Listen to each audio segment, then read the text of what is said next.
Fils de pute. Fils de la putain de ta mère, la pute. De la putain de ta grand-mère, la pute. Salope de merde, je la baise. Ta grand-mère, la pute, c'est une chienne. Voilà, ça c'est sûrement ce que a dit ce mec qui s'est fait pendre par la côte pendant trois jours, cet esclave. Vous avez l'illustration sous les yeux. Ok, je sais pas comment je vais faire ce putain de montage de merde. Ok, lui il est resté trois jours pendu. Et quand il a vu le mec, au bout du 3e jour, voilà ce qu'il lui a dit. Ce qu'il lui a dit dans les yeux. Voilà. Donc, moi j'ai la haine.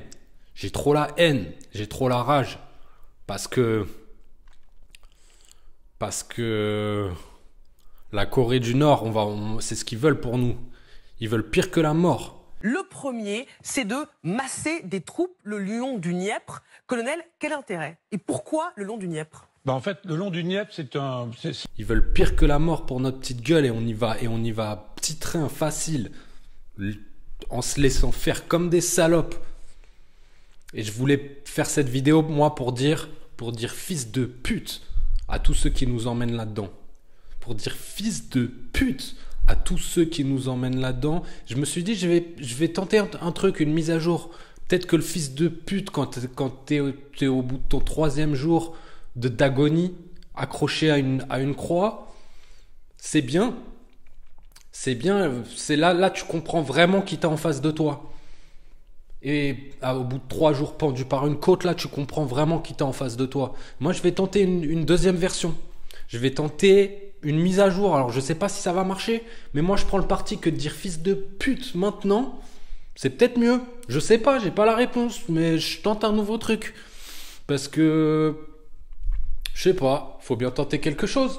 Donc, je fais cette vidéo pour dire fils de pute à tous ceux qui sont en train d'essayer de nous rendre, nous, les prochains esclaves, et qui le font petit à petit.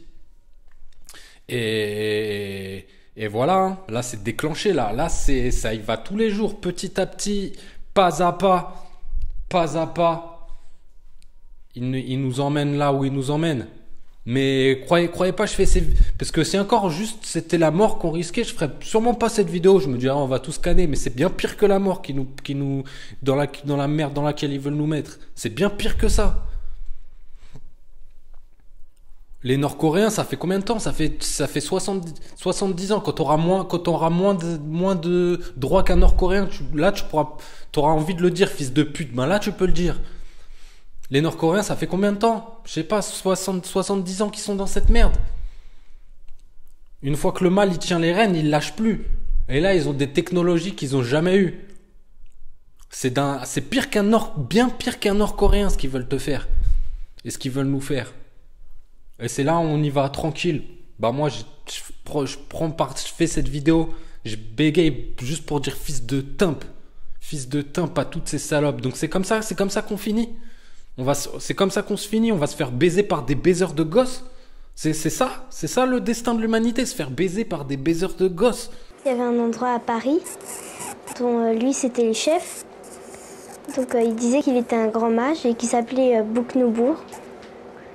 Et dans cet endroit, ils avaient des grandes robes blanches avec des bords dorés.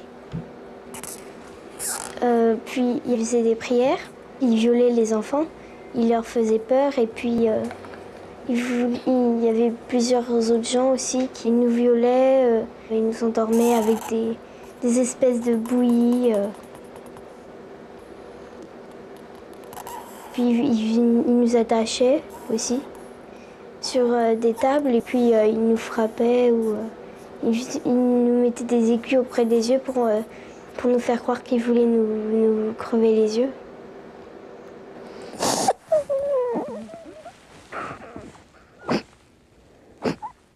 C'est ça le destin de l'humanité. C'est comme ça qu'on est censé finir. Se faire ken par des baiseurs de gosses. C'est comme ça qu'on est censé finir. Ah, il est bien beau, hein. Il est beau le destin. Il est bien beau notre destin alors. C'est ça. Et franchement, Moi, j'aime bien l'humanité. J'ai trop voyagé dans ma vie. Je kiffe grave les gens. Je kiffe grave les gens. Il y a trop des trucs bons. Je me demande comment ça se fait qu'on n'a pas réussi à trouver la parade. Comment on n'a pas réussi à trouver la parade de ce léger pourcentage, ce faible pourcentage de psychopathes qui n'ont pas d'âme. Donc moi je veux faire là comme cet esclave qui a regardé qui a regardé dans ses yeux, on appelle ça la fenêtre de l'âme, et il a regardé pendu la tête en bas par la côte, il a regardé dans la fenêtre de son âme, il a rien vu, et là il a dit fils de pute. Il y a des gens comme ça, ils sont un faible pourcentage, et c'est eux qui nous mènent la vie dure, et qui n'ont aucune limite dans le mal qu'ils peuvent infliger aux autres, ou dans le mal qu'ils peuvent voir subi par quelqu'un d'autre. Ils ont un truc en moins qu'on a nous, mais que eux n'ont pas. Le sociopathe n'a absolument aucun remords, aucun sentiment de culpabilité, et en fait, il n'a absolument aucune empathie. Il ne peut pas se mettre à la place des autres. Ça lui est parfaitement impossible. Il ne peut pas se rendre compte du mal qu'il fait. De toute façon, même s'il le savait, il s'en foutrait, puisqu'il n'a pas de sentiment de remords ou de culpabilité. Donc, en fin de compte, tout est assez logique. C'est une logique froide qui peut faire peur, mais c'est logique. Si vous regardez ça d'une façon professionnelle, comme un psy par exemple. Et moi, franchement, je kiffe grave les gens. Et j'ai voyagé partout. Et je me dis que c'est quand même lourd, l'humanité. Il y a quand même quelque chose à sauver. C'est du lourd et il y a trop de gens bien. Et je me dis, c'est comme ça qu'on finit. C'est comme ça. On va finir par se faire baiser par des baiseurs de gosses.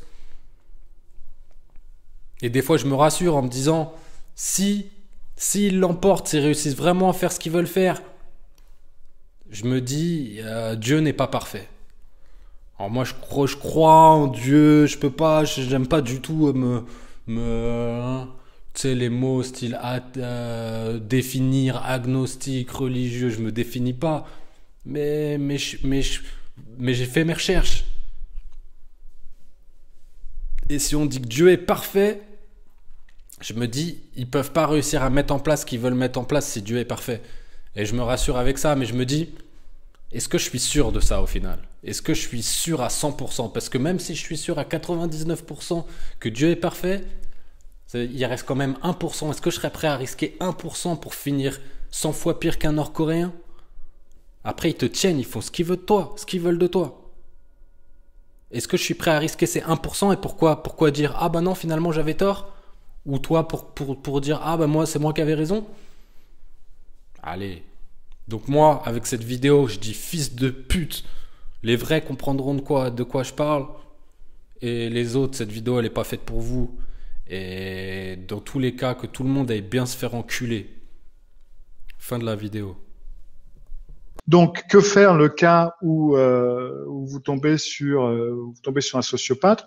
Alors, il ne faut pas s'attendre à une amélioration, que ce soit un enfant, que ce soit un jeune adulte, que ce soit un adulte, que ce soit une personne avec qui vous êtes en couple, avec qui vous travaillez.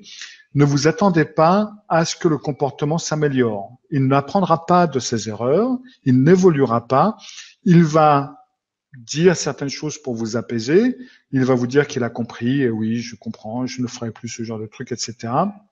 Mais il continuera s'il en a envie.